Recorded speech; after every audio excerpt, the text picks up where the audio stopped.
With your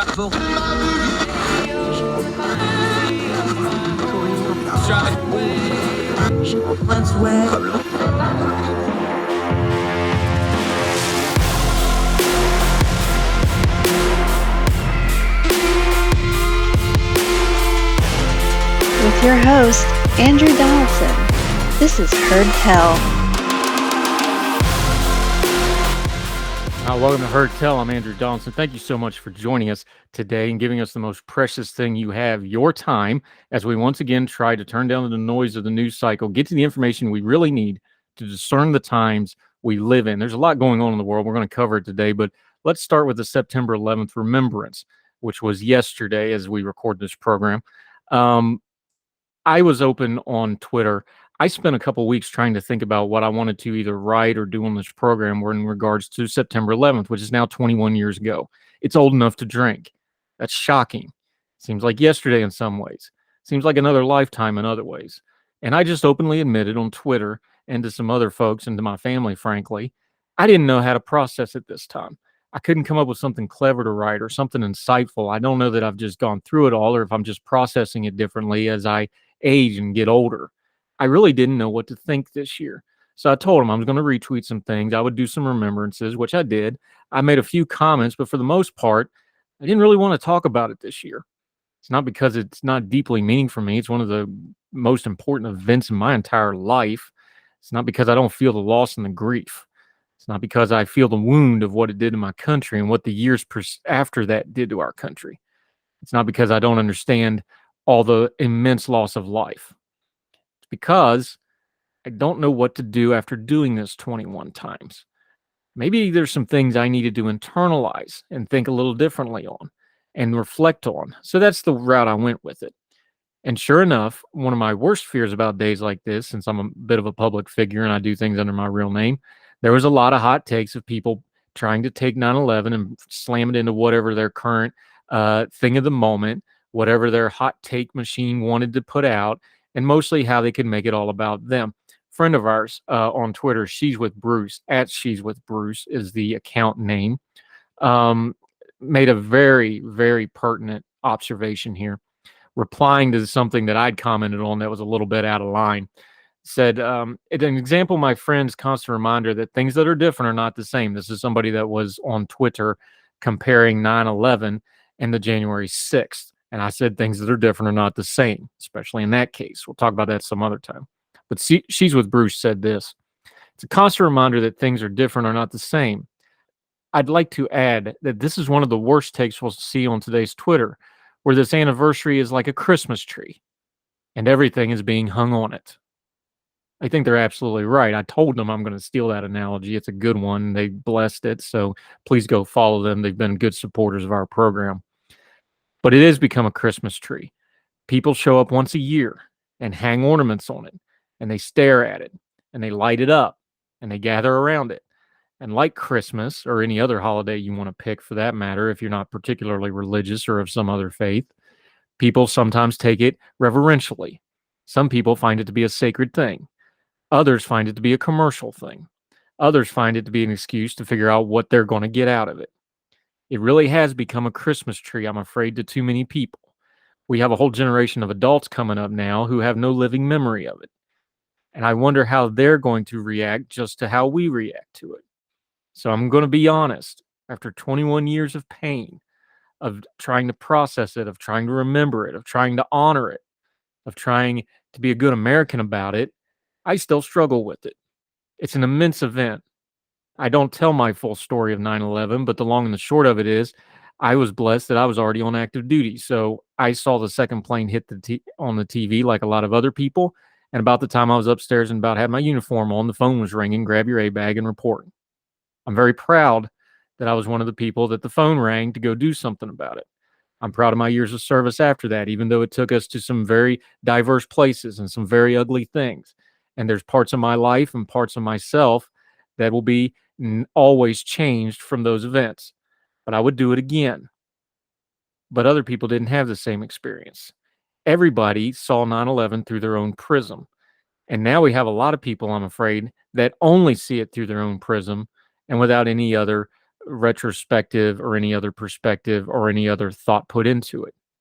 I can't answer for all them. I'll answer for me.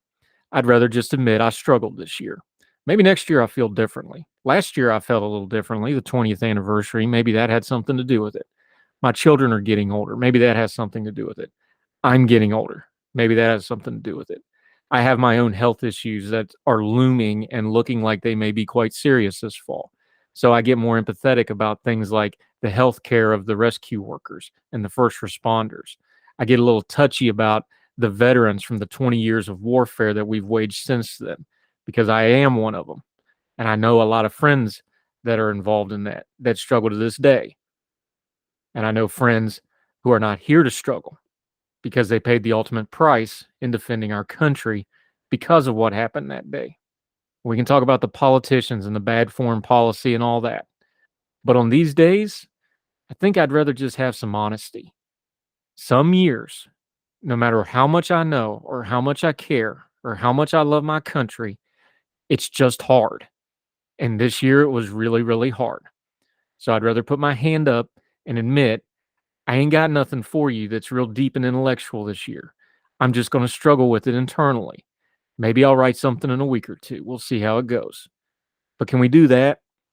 Let's not make it like a Christmas tree and like Christmas has become, just a commercial event that we go through the motions with every year. Now, having said that in my mind, I know that's probably what it's going to become for most folks. It's just a date on the calendar and a ritual to observe. But I would hope and pray that a bunch of us that are Americans, that love our country, and that remember what that day was like, watching it, experiencing it, and what happened since, can put a little bit more meaning on it and explain to other folks, no, this is something that you need to put some honest reflection on, not just because it happened, but because of how it affected your life and your country and your world. Or at least that's what I'm praying. More Heard Tell right after this.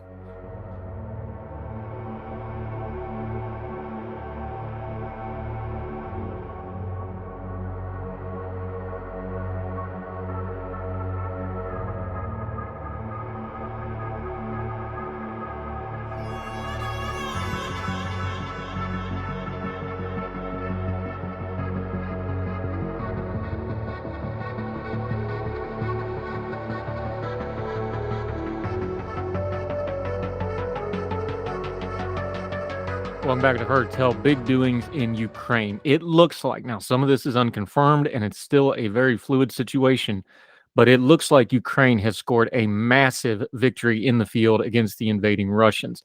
The Russian Ministry of Defense, or whatever they're called over there, their spokesman gave an address admitting that they were, quote unquote, pulling back their forces from the region that is in dispute and that the Ukrainians have been launching a counteroffensive in.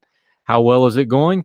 So well that the Russians are retreating and they're leaving a lot of equipment behind them. Now, the Russians say they're withdrawing. The Ukrainians got a lot of video that shows that they are running for their lives and they're leaving their equipment behind them. If this holds up to be what it looks like, this is one of the greatest counteroffensives that the world has seen in many, many years. This is an incredible military breakthrough by the Ukrainian armed forces, volunteers, and all the people fighting for the Ukrainians. Let's go to the BBC.com. The remarkable advance, if confirmed, means Kiev's forces have tripled their startling gains. In a little over 48 hours on Thursday evening, President Zelensky put the figure at 1,000 square kilometers and then 2,000 square kilometers by Saturday evening. The BBC cannot verify the figures, and journalists have been denied access to the front line. But on Saturday, the Eastern counterattack saw Ukrainian troops enter the vital Russian-held supply towns of Izium and Kupiansk. I'm sure I'm not pronouncing those right, but I'm glad the Ukrainians got them back. But the UK defense officials have warned the fighting has continued outside of those towns, and officials in Kyiv said Ukrainian forces were still fighting to gain control of a number of the settlements around Izium. Russia's defense ministry confirmed its forces retreated from Izium itself and Kupiansk, I guess. We'll practice this some other time. You get the idea. You can Google it, folks. Which is said it would allow forces to, quote unquote, to regroup in territory held by Moscow-backed separatists. They're running. The Russian ministry also confirmed the withdrawal of troops from a third key town, Balakavia, in order to, quote, booster efforts on the Donetsk front. The Ukrainian forces entered the town there on Friday. At the same time, the head of the Russian installed administration in the Kharkiv region recommended its people evacuate to Russia to, quote unquote, save their lives. It's a fluid situation. Sure looks like the Ukrainians' counteroffensive is working. They're taking back territory, and the toll the Russians have been extracted by the Ukrainian bravery is starting to really tell. The disorganization of the Russian forces, their will to fight, and most of all, their terrible logistics operation, which we've been telling you about since the beginning of this. I've worked on Russian aircraft. Their logistics suck. They've always sucked. They don't know how to do it, and their NCO Corps is lacking, which is who you need to really make logistics work. It's an officer-heavy army, and that don't work when it comes time to kick boxes and move stuff. Beans and bullets win wars. Fighting spirit wins battles. Right now, the Russians are losing both. May it continue. I had somebody get in my DMs, one of our friends who's a little more libertarian and anti-war, got against me about my take on Ukraine. So let me just lay this out as plainly as I can. I hate war. I hate war in the way that only someone who has seen war can possibly hate it. But war is the constant in human history. It is not the exception, because bad people want to push their luck and conquer other people. Russia had no excuse to invade Ukraine other than to conquer it. Anything else is BS and propaganda. They wanted to conquer and destroy the Ukrainian people and take it over. Therefore, my position on the Ukrainian war is very simple. I hope the Ukrainians give them so much hell that they never seek to wage war again. Because again, I hate war.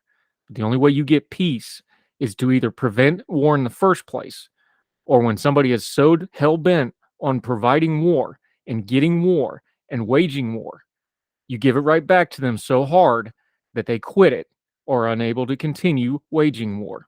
Those are your only two options. Everything else is fairy tales, because this is how human history has always worked. May the Ukrainians give the Russians so much hell that they never again try to wage war on them. More Herd Tell right after this.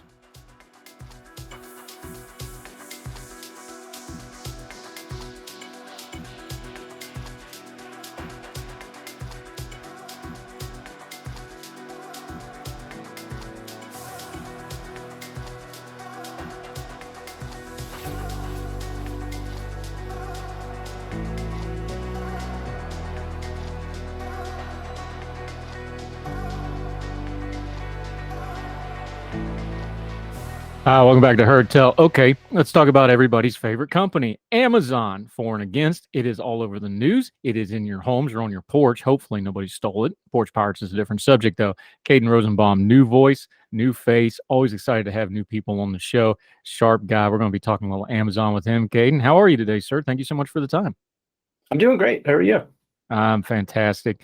We've been talking about Amazon a lot. Let's start big picture for just a second, though, because you're going to use a specific example here. So let's start big, though, because everybody's got an opinion on Amazon because they're that dominant in the market. Everybody knows what they are. They probably have one of the higher name recognitions of any brand and company in the world, I would think, especially at least in the Western world. As a company, because we know people, they're picking at them about the labor stuff. They pick on them about the monopoly stuff. Bezos, of course, is a lightning rod because of various things, both personal and professional. And they're just a massive company. What's your take overall on Amazon, just so we have a baseline here? Because a lot of people, it's just a place to buy stuff and it gets to your house quick. But there's this whole other political side to Amazon too, isn't there? Well, I guess I should preface with a little conflict of interest here. I've been a Prime subscriber for I don't know how many years, and I'm a big fan, right? But beyond just that, I think Amazon is a great service to consumers, and overall, it's done what even Walmart couldn't have done even back in the days. It brings you products from way off places for cheap prices, and it's always convenient. It's got 2-day shipping now.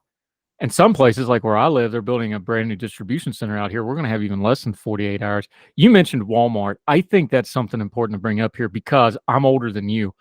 Almost all the criticisms I hear about Amazon, they're a monopoly. They're too powerful. They're destroying small businesses. They're doing this, that, and the other. Almost word for word, the labor stuff. Although, not that they don't have probably some sketchy labor practices that should be investigated. Almost word for word, all the criticism in mass news media and in the commentariat that I hear about Amazon is all the stuff I heard about Walmart 20, 25, 30 years ago. It's the same story over again. It's a new narrative. Isn't part of this, though, is just whoever the biggest guy on the block is, or the biggest company on the block, or the biggest whoever that's in our cultural notice, they're going to get most of the slings and arrows when it comes to issues like this. Yeah, I mean, it really feels like deja vu, doesn't it? I think it was back in 2004, 2005 when Walmart was the big bully on the block that was being taken on by Congress. And really, this isn't a new trend in American politics or American economics. This goes back to the Sherman Antitrust Act in 1890. The big argument was that the companies would overtake the government or capture regulatory control by influencing legislators with money. That started back in 1890, went to 1914 when the Clayton Act was passed, both antitrust acts in federal Congress. And the concerns were always the same, that companies are so dominant that they would overthrow the government, that was the big concern. And fast forward to today, we know that almost all of the companies that everyone was concerned about at the time no longer exist or are wildly unprofitable compared to the new dominant players. It's always a business cycle of dominant versus new versus upcoming. And it's easy to argue that there's wide corporate control when there's a new player on the block or someone that you don't quite understand, such as big tech companies. But really, in the grand scheme of things, this is all the same as it's always been. It will always be a big company that rises and then a new player that comes in and knocks them down a few. Yeah, especially when you're dealing with somebody that's a disruptor in a sector. Like Walmart disrupted and they made their money. It wasn't their stores and their cheap prices. Those cheap prices came from they did a world-class way of doing logistics. That's where they became Walmart.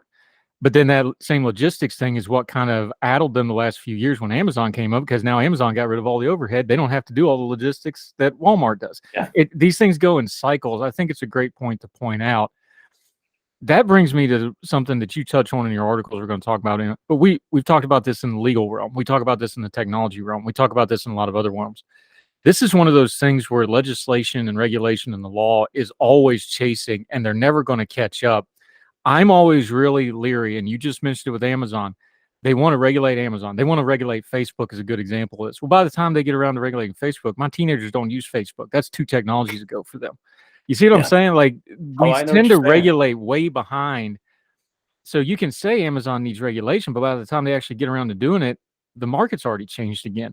Is there any way to bridge that gap where the legislation and the regulation actually keeps up, or are they just going to keep chasing the next big thing and be behind the curve, do you think? Well, the prevailing trend for the last, I'd say 40 years, since about 1983, was to just focus on consumer welfare.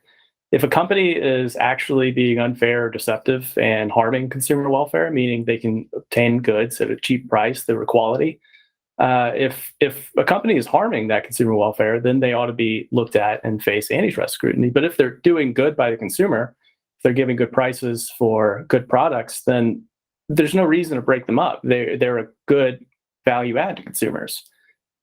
These days, with some shifts in the FTC, the standard has changed quite a bit.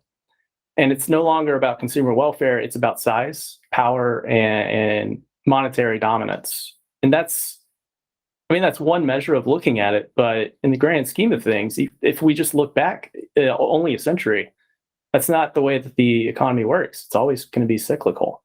And I don't know about you, but just one of the things that Walmart has done to try to keep up with Amazon is grocery delivery.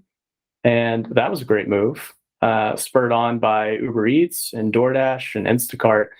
And if we expect companies to grow, it's going to be because other smaller players like DoorDash, Uber Eats, and Instacart move in and show a different kind of product. And that's exactly what Amazon did to rise to power. It's exactly what Walmart did.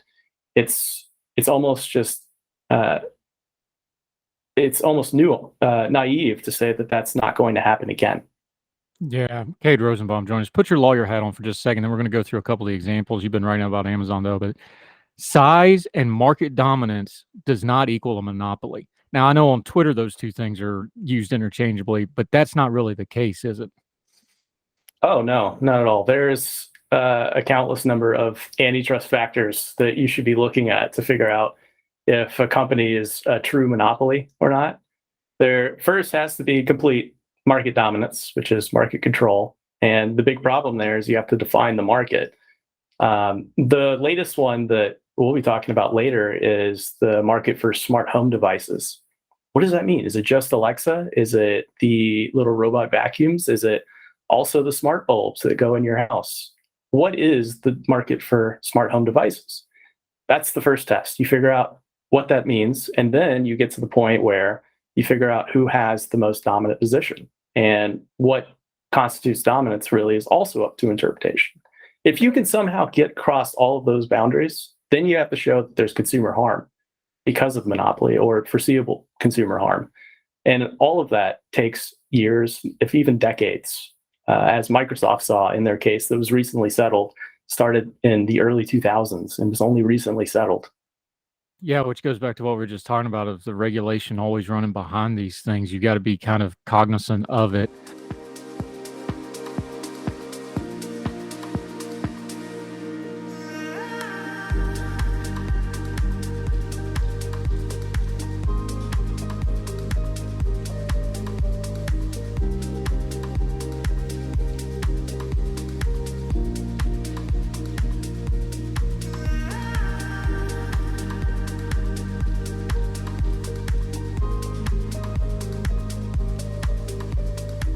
Okay, so that's the terminology of it. Let's get to a couple of the examples you were writing about. Caden Rosenbaum joining us. By the way, he's got one of the greatest Twitter header pictures I've ever seen. I'm not going to ruin it for you. Just go find it. Oh, We're thank linking you. to it. You see it. I love it so much, but that's one of My wedding photographer was a fellow lawyer, and she took a great picture of me, Kathleen Burke. Yeah.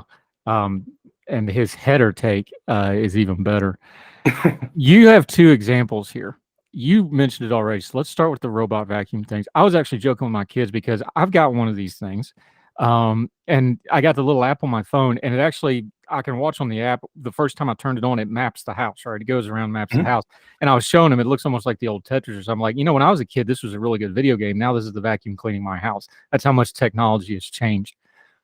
When people think about a technology change like this, it's silly. It's like, well, it's a robot vacuum, and it doesn't replace cleaning the floor. It just kind of does that first layer. I still got to clean the floor, but it is a nice convenience, and it is something that's electronic, and it is one of those things that is online, and it's an app on my phone. Like, because I'll be recording a show like this, and I forget, and I got to go turn it off real quick. I got an app on my phone.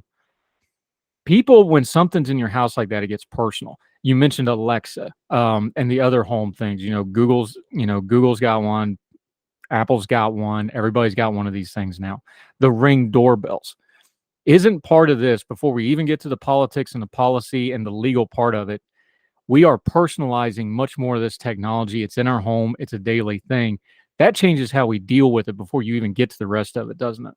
It could. It depends on the way you look at it. Do you want less technology in your home to personalize and make your life more convenient, or do you want more? For me personally, I have more. I mean, all the lights in this room right now are smart bulbs.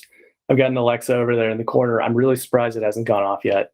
And I have a iRobot upstairs to vacuum up my dog hair for me. It's all very convenient for me because I don't have to spend 30 minutes to an hour, vacuuming or cleaning. There's a robot that I can ask questions to instead of going and Googling them myself.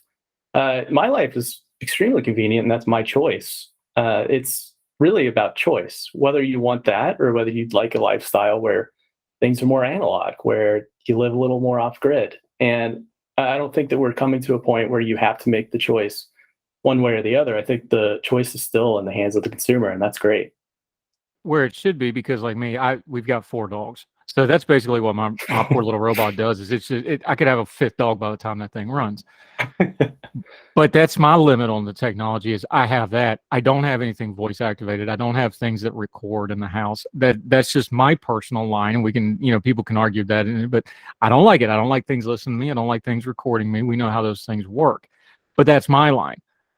But that should be a consumer choice thing, not a regulatory thing, is what we're really driving at here. Because they may not want a motorized vacuum.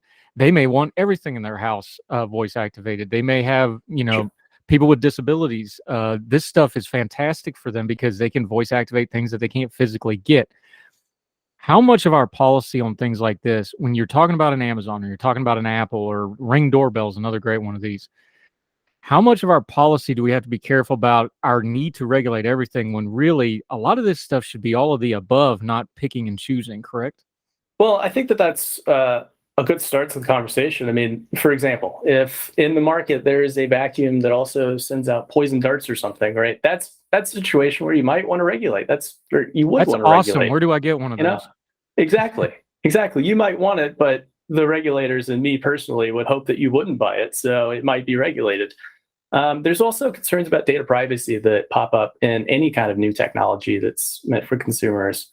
And I think it's fair to be really concerned about that and trying to build better frameworks to make sure that people's personal data isn't leaked through improper collection or storage practices, and to make sure it's not misused by the companies themselves.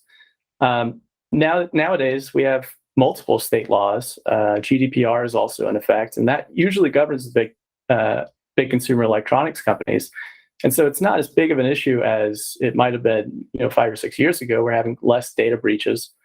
But that's also a concern that might be regulated. However, the ability to purchase a product for a lower price, or the ability for two companies to merge and create better products together, really isn't something that consumers should be as concerned about, unless it's something like they're going to drive prices up and drive down quality.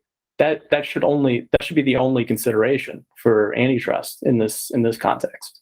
And you just mentioned it, and this is a big thing. The thing that folks got to remember, when it was Walmart, always low prices. That's because they were so big they could drive down prices. You detail it with Amazon, this technology, like the robot vacuums, like Ring Doorbell. You mentioned both of these examples. It's Amazon's size and their market share and their ability to distribute these products and deliver these products. That's what's driving down costs on this really amazing cutting edge new technology that everybody wants, isn't it? Yes, the economies of scale.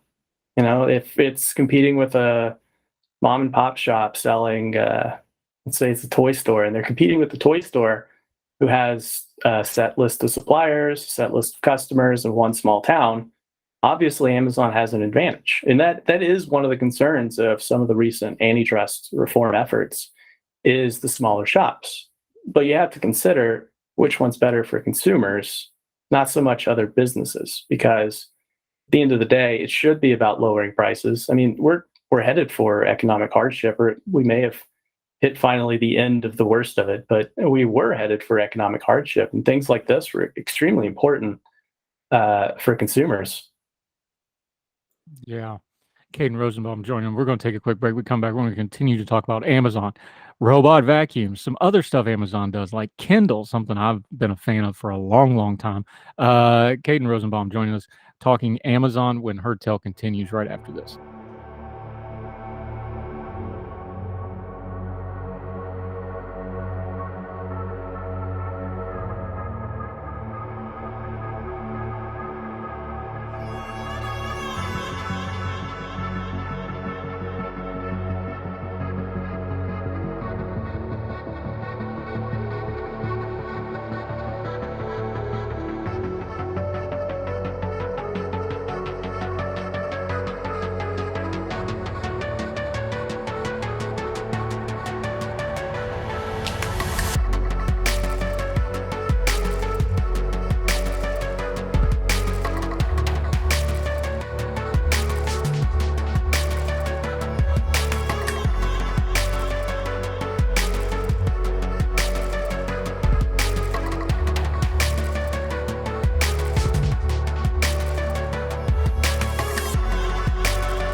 Welcome back to Herd Tell. Caden Rosenbaum joining us, another one of our great Young Voices contributors.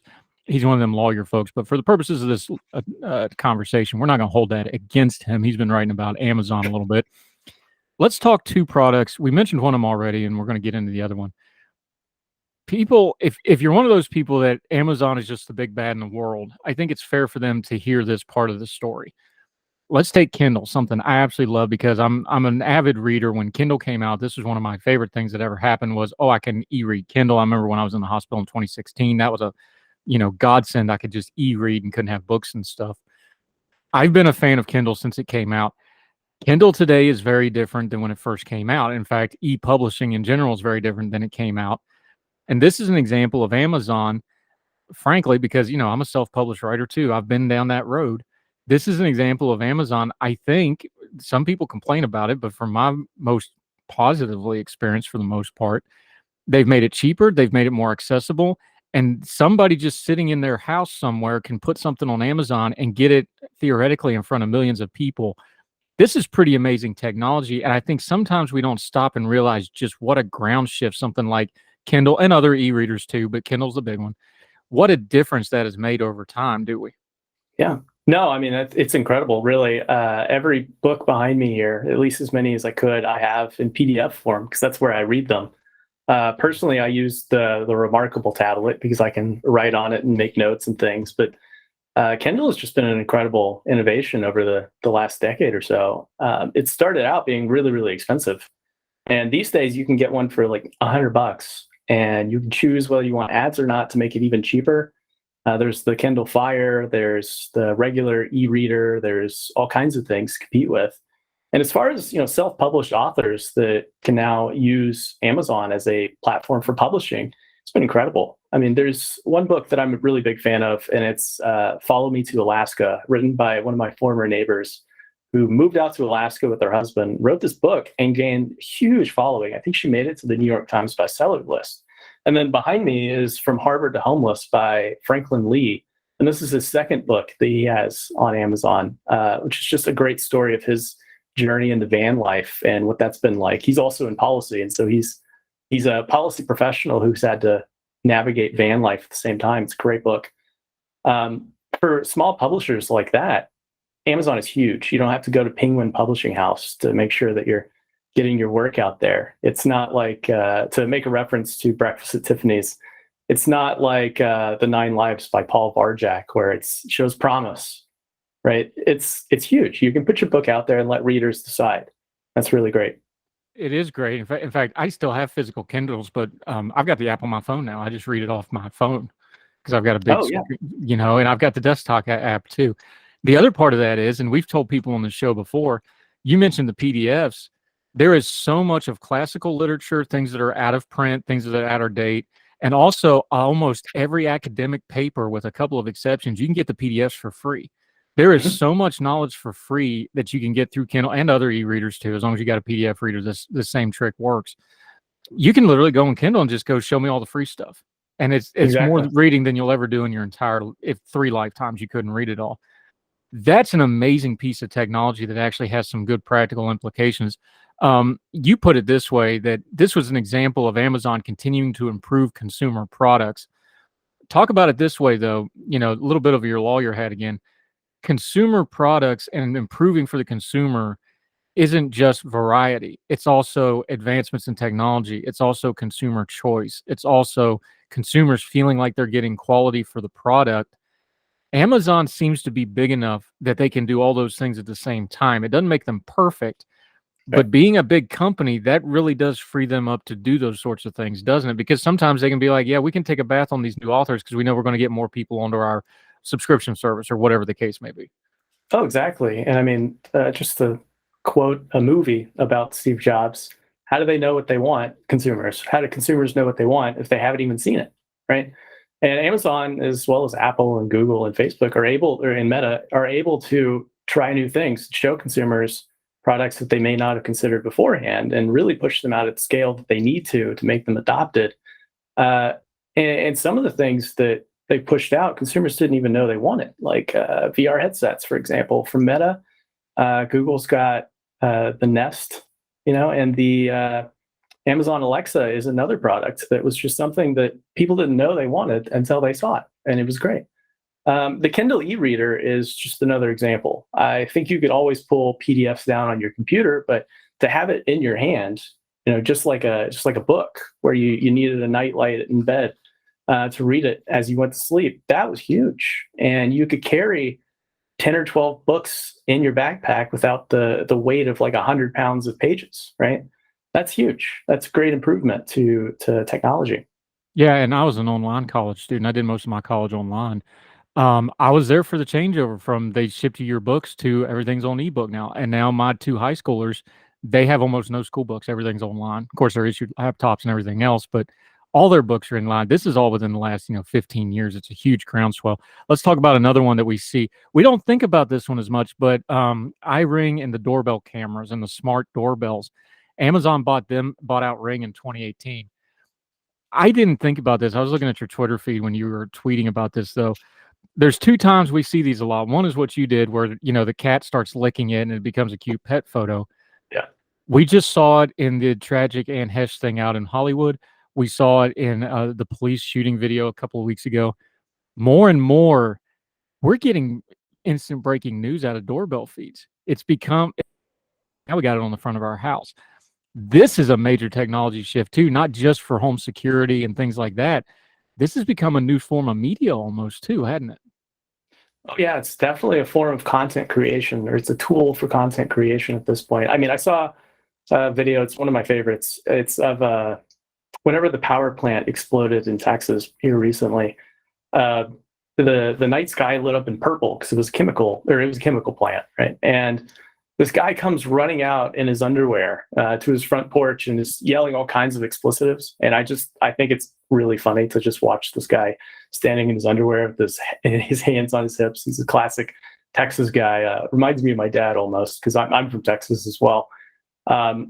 Ring is all kinds of content creation for those reasons, but it can also capture really important things like shootings or locating whenever a suspect left a store.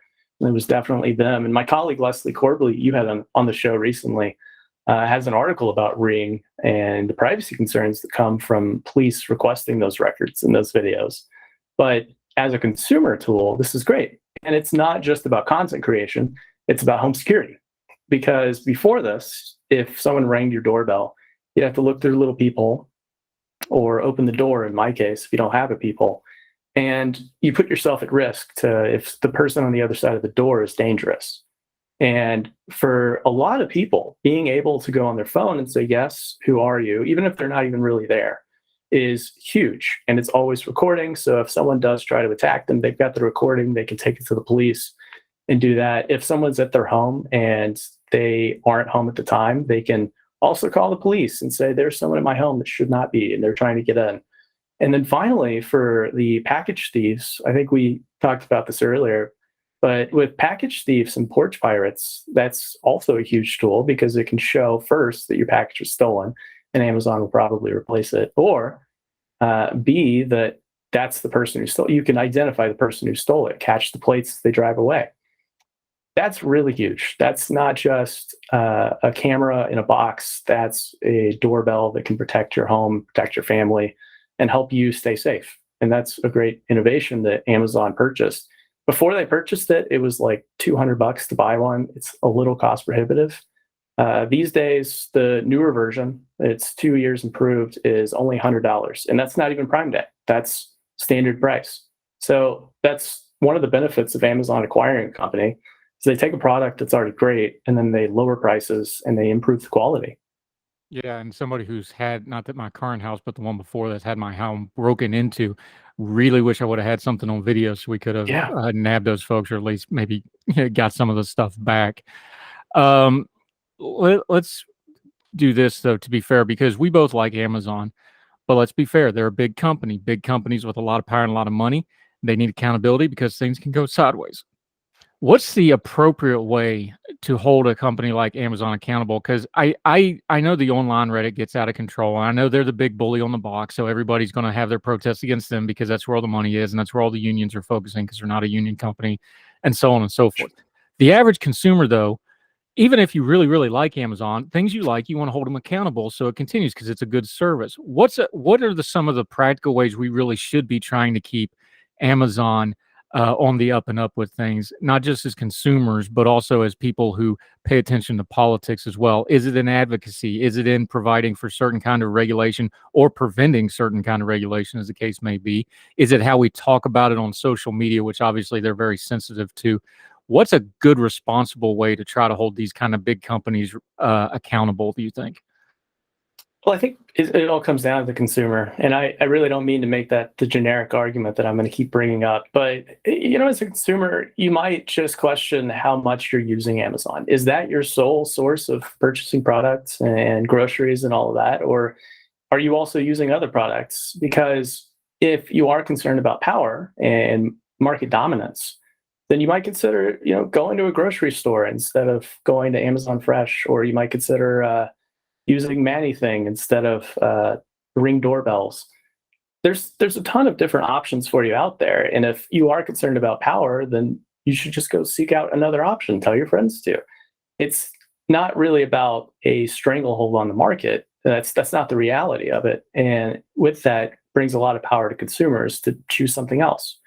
If they're concerned about union wages or non-union wages and labor disputes, they should raise their voice. And that did happen during the pandemic, which forced Amazon to increase wages and make all kinds of benefits available to them.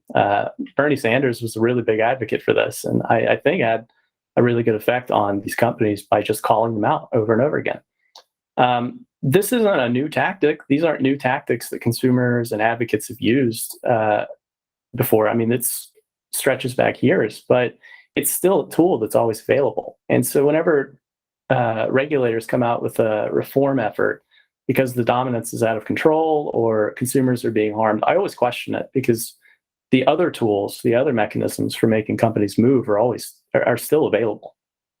Yeah. Caden Rosenbaum. Okay, one more thing before we let you go. Great information on Amazon, though.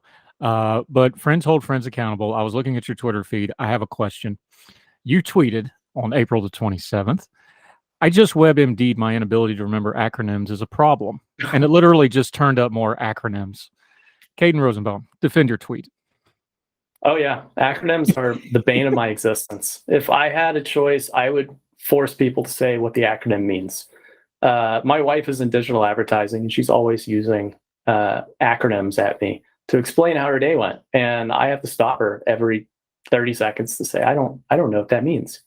Also, tech policy is just filled with acronyms. NFT is a new one, non-fungible tokens. That's what people should be saying, but it doesn't sound as good as NFT. Really just, if we could just get to a world where acronyms were not used, I might actually understand it a little better, and that would be great. Yeah, I can understand where your wife using acronyms could create a snafu for your house. And as an FNG here on the new Hertel program and being the new guy, we can see where this is a problem. Sorry, I couldn't help it.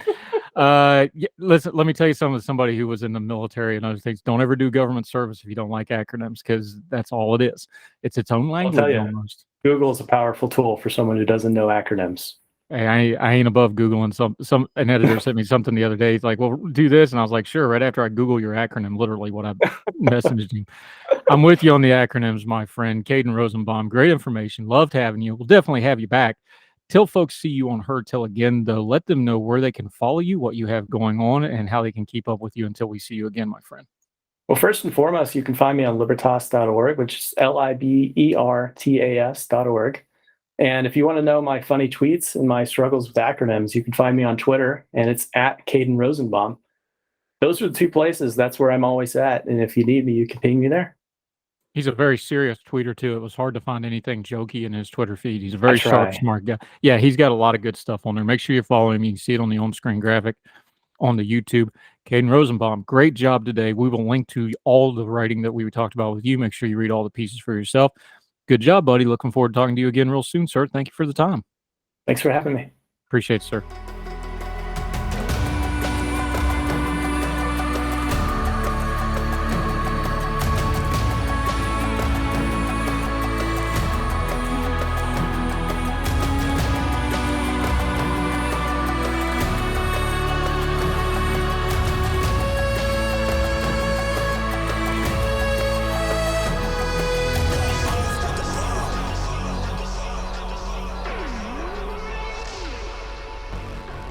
Welcome back to Hurt Tell. We always try to end on an uplifting note. It's usually some kind of charity or something like that. This is a great one. This comes from our friend Keith Conrad. We use his stuff a lot. He has something called New Side Quest, has all kinds of great little stories on it. You should sign up for it.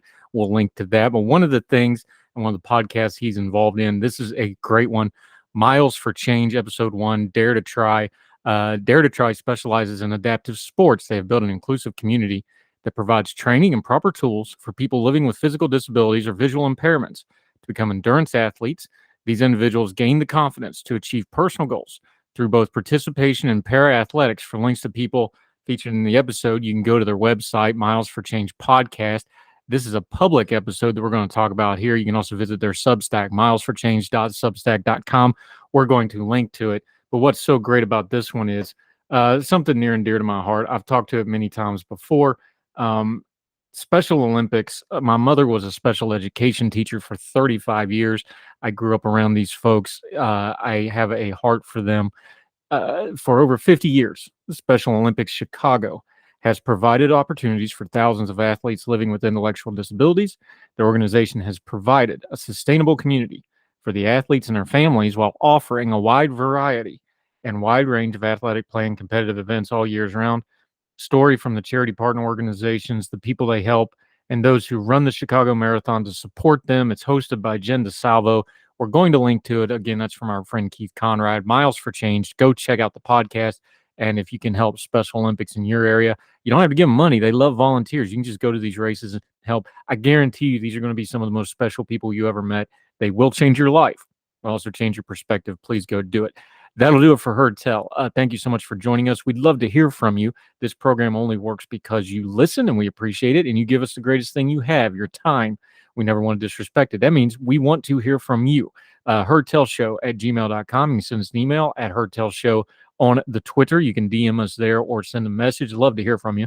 Also, however you're watching on YouTube, on the Big Talkers Facebook page, if you're listening on any of the podcasting platforms, almost all of them have some kind of a commenting section. We do get those and read those. We will answer you there. Also, if you could give us a rating and a comment, that would be great. Lets other people know our program is worth checking out.